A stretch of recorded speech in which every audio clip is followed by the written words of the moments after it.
বেড়ে উঠেছেন এখানকার মানুষের প্রতিদিনের জীবন, হাসি কান্না, আবেগ ভালোবাসার মাঝে আর পরোপকারকেই জীবনের অংশ করে পথ চলেছেন আসলাম চৌধুরী। ন্যায়ের পথে থাকার শিক্ষা পেয়েছেন, সাফল্য ছিল নজরকাড়া। ব্যক্তিত্ব গুণে প্রতিপক্ষকে কাছে টেনে নিতে পারেন খুব সহজেই, নতুবা প্রত্যন্ত এলাকায় ঘুরে ঘুরে সাধারণ মানুষের সুখ দুঃখের খবর নেয়াই যেন তার প্রতিদিনের রুটিন। সাধারণ মানুষের ভালোবাসা পেতে হলে তাদের কাছে যেতে হবে, সুখ দুঃখের সাথী হতে হবে, সহজ এই নীতিতে বিশ্বাসী আসলাম চৌধুরী। ফলে ব্যক্তিগত জীবন, কর্মক্ষেত্র আর রাজনীতি এসবের বাইরেও তিনি ধীরে ধীরে সাধারণ মানুষের সাথে গড়ে তুলেছেন আত্মিক সম্পর্ক। বেশি কিছু দাবি না।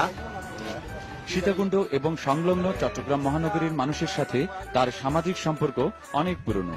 এ কারণেই শতাধিক অরাজনৈতিক সামাজিক সংগঠনের প্রধান পৃষ্ঠপোষক কিংবা উপদেষ্টার দায়িত্বও এসেছে তাঁর কাঁধে। স্থানীয় বিভিন্ন শিক্ষা প্রতিষ্ঠানের উপদেষ্টা কিংবা পরিচালনা পর্ষদের প্রধানের দায়িত্ব পালনের মধ্য দিয়ে আসলাম চৌধুরী প্রমাণ করেছেন নেতৃত্বের জন্য প্রয়োজন সুস্থ চিন্তা করার ইচ্ছে, সাথে সেই চিন্তা বাস্তবায়নের সাধ্য।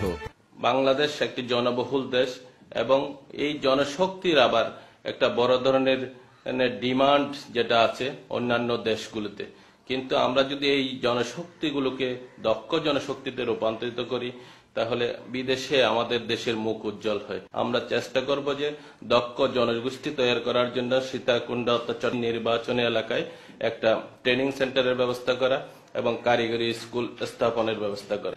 রাস্তাঘাট নির্মাণ হলো একটি কমিউনিকেশনের প্রধান হাতিয়ার, কারণ পণ্য বাজারজাতকরণ থেকে শুরু